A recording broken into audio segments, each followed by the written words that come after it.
Morning, Ali Heppenstall on Climate Action for Associations. As part of London Climate Action Week, we're running a series of critical conversations, and this morning I'm speaking to Maisie Hulbert.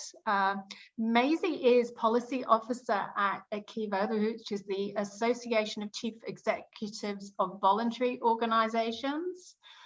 ACEVO supports leaders of charities and social enterprises in England and Wales, and members include small community groups, aspiring medium-sized charities, and well-known national and international civil society organisations and charities. Thanks for joining us, Maisie. Really good to see you. Thank you for having me. It's nice to be here.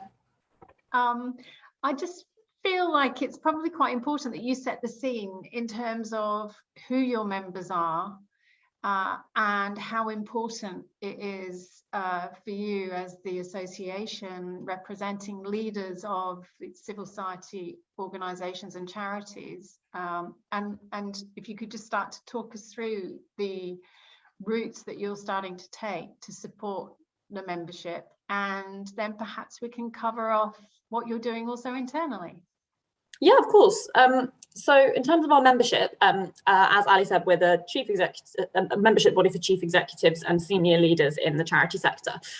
So our members are mostly chief executives, but some senior leaders of lots of different kinds of organisations, and that range of organisations is really important in our network. We have just over 1,600 members, but they are right through from volunteers leading completely voluntary organisations in their communities, through to chief executives of household names, international, national charities. So that variety of the ways that people can approach this issue and lots of other issues within civil society is really important to keep in mind, I think, when we're approaching this in particular.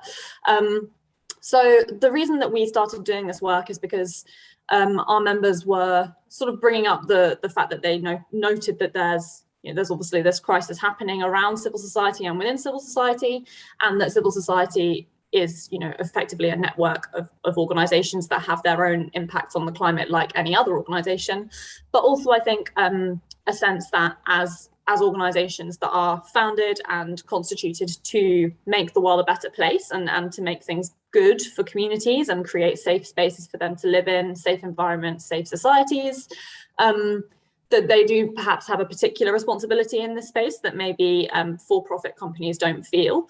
At the same time, I think there's a real pressure on charity leaders to make sure that everything that they do goes directly towards achieving their charitable purposes. And so for chief executives of a homelessness charity, they need to find a way of working this into their service delivery that they already do. They need to find a way of building it into their existing mission and vision to make sure that they're always working for the communities that they are there to serve.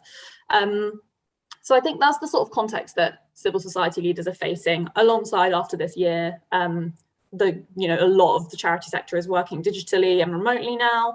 A lot of services have shifted to digital delivery, and how that's affected, combined with a huge loss in funds and a huge reduction in fundraising, how that's going to affect services and how services are delivered moving forward is going to be particularly challenging for lots of organisations, I think, as they try to adapt to what the new normal is going to be.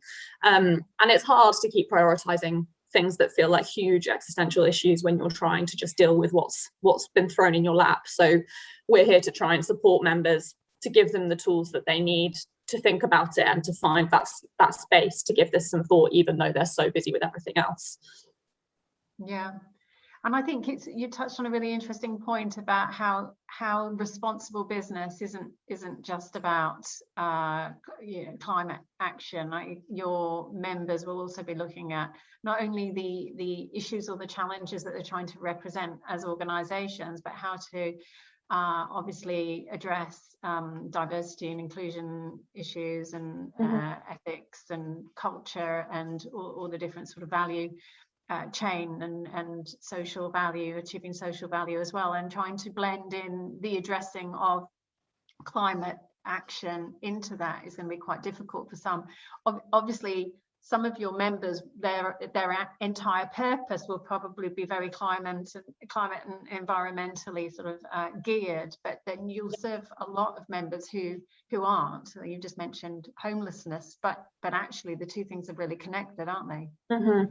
Yeah, I think that's the tricky thing. I mean, we have members from, you know, all across the sector and different subsectors within it, from, you know, housing, health and social care, employment, women's services, criminal justice charities. So there's a real range. And I think what it is for each organisation trying to find the ways that they can draw this into their mission, alongside, I think, a recognition and understanding of the broader things that every organisation can do around their own emissions and their own sort of like getting their own house in order, really, before they start thinking about the links with their own purpose. Although that is, I think, of particular importance for charities, because that is what they're set up to do. They're not set up to make money. They're there to fulfill a purpose. And so that is really central to how they understand this issue. But we have got some members, as you said, who lead environmental organisations. And I think there's a real sense from that corner of the sector to try and share their learning and share what they do know if they can. And yeah, make sure that they're thinking a bit more about the different ways that different charities need to approach this, rather than there being a really fixed way, which is how we've tried to approach it at ACEVO as well. Yeah. And since we started talking a couple of months ago, when you first joined Climate Action for Associations, you've done a huge amount of work, and there's a lot of resources now available that you've started to develop to support your membership. Do you want to talk us through some of the work that you've done, and of course, obviously the policy position as well? You've I mean, I was just browsing your website earlier today to prepare for this conversation, and there's just so much resources there now. It's fantastic to see. Yeah, it's been really encouraging, actually, because there is actually so much out there, and once you start to gather it, it feels like there is a bit more of that kind of cushion for leaders to use and to feel that they're supported by. But we started working on the climate crisis in 2019, when we sort of started looking at our own emissions as an organisation, and came up with our own action plan, very light touch, but how we could reduce things like printing and vegetarian food at our events and that sort of thing. And since then, we've had a lot of interest from members in the issue. So at the end of 2020, we formed a member working group to make sure that everything that we do is driven by what civil society leaders are telling us that they need. So that group meets quarterly, and we just kind of talk through the issues that they're facing, what they found, you know, the barriers, the enablers, what their sort of priorities are. And that steered the first steps that we've taken. So the first thing that they felt would be really helpful was a kind of framework to help civil society leaders structure their work in this area. So the member working group formed our sustainability leadership principles, which any civil society leader can make a commitment to. You don't have to be a member of ACEVO, and you just have to write a sort of short statement about how you're going to plan to meet those principles, and what actions you are taking in your organisation towards net zero and towards a just transition to it. So I think that was the first thing, creating that sort of overarching structure that members can use to start thinking about what they do. And when we launched those principles, we launched a couple of tools with it. So the first thing was a set of sort of light touch questions that a CEO or a board of trustees, for example, could ask themselves to sort of get a sense of where they are at the moment, and particularly importantly, I think, where they can make changes very easily. So I think one of the things that's hard is that when the messaging is so sort of, it feels very terrible quite a lot of the time, and really hard for people to understand if they're not a climate expert. How do we help people realise that actually there are a lot of things they can do without a huge amount of resource, without a huge amount of time, and without really impacting on their day-to-day? They can make those changes quickly, and then they sort of filter through to the other things. So that was the idea of those questions. And then also just a very loose kind of tips for working from home and how to be sustainable, and things to remind your teams of, to try and make sure that this conversation carries on, even though we're not all in the same room Monday to Friday anymore. So we launched those things back in, when was that, April time, and we've also run quite a few events. So we've committed to running at least 3 events per year on this topic. So we've actually got a climate crisis member meeting this afternoon, which is going to focus on COP26 and what charity leaders can be doing to support the summit. We've also explored tools to transition to net zero and how charities can be measuring their footprint and what that should look like. So trying to get those conversations going. And in November, we have our annual conference, which is going to be a digital event. So it will be 3 days of events online. But one of the sessions is around how we can understand and measure the carbon footprint of digital working and what that will look like for charities. If they've already started mitigating, how do they need to adapt that mitigation and change what they're doing to meet the fact that we're working differently now. So just trying, I guess, to provide a space for civil society leaders to raise their thoughts and raise their kind of concerns, and come at the conversation from a few different directions, not always just talking about, you know, cutting down your paper usage, but talking about what all the different ways that the charity sector leaders can be tackling it.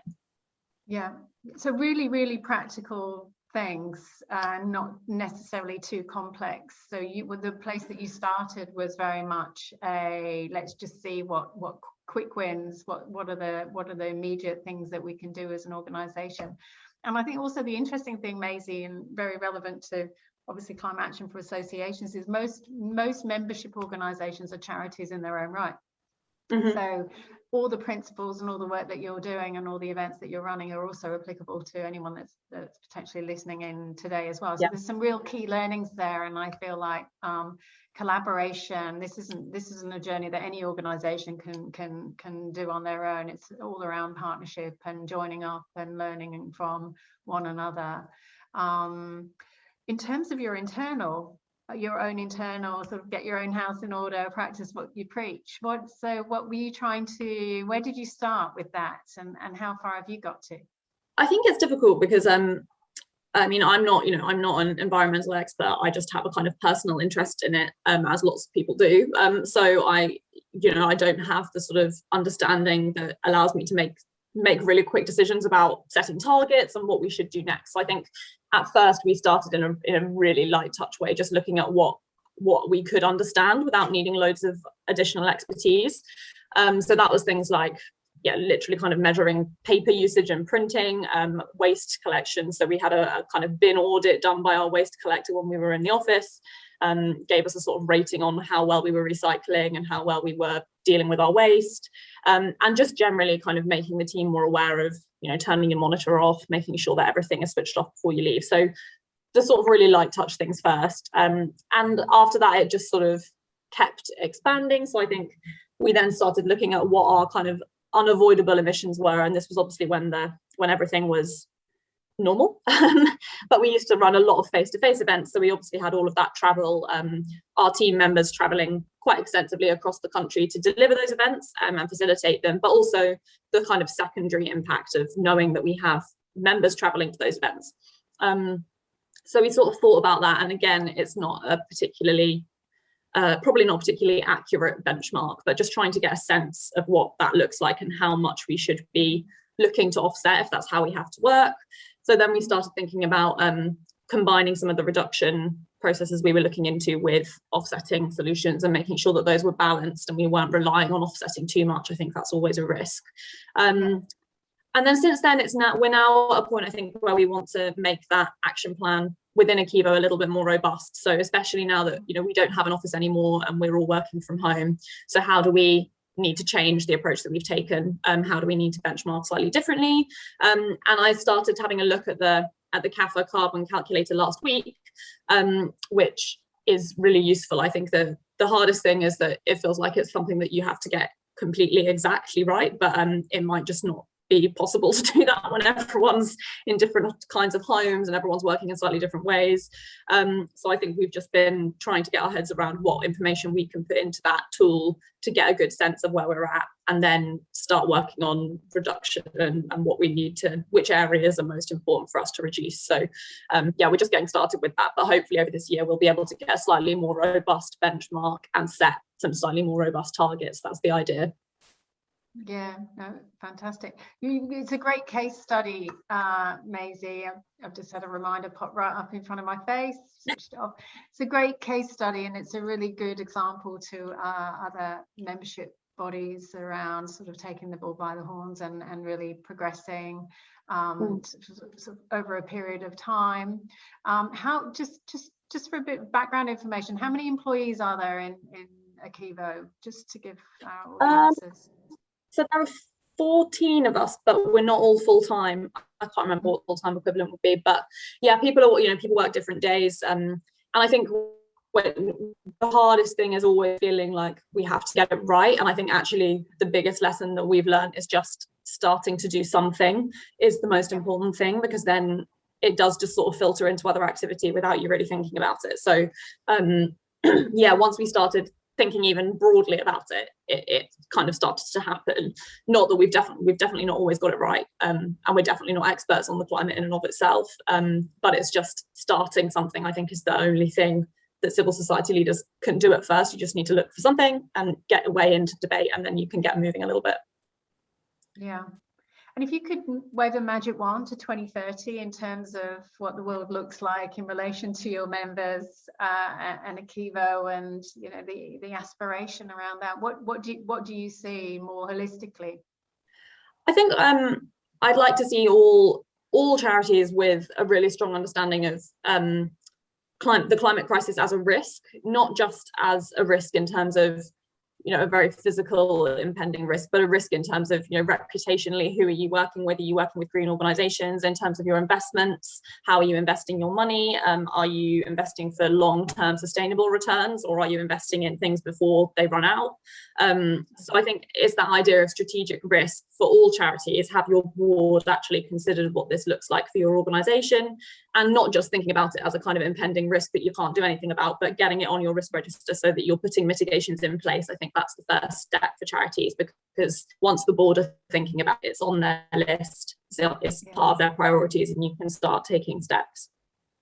Yeah, fantastic. Well, thanks, Maisie. We're pretty much out of time, but I really appreciate you sharing your journey with us today. And yeah, really strong case study for any membership organisation looking for inspiration around just how to just get started. So thanks for your time. Not at all, yeah. And if anyone wants to get in touch, my email's on the website, so please do if you have thoughts or ideas. But yeah, thank you for having me. Thank you. Take care. Thank you. Bye. Bye.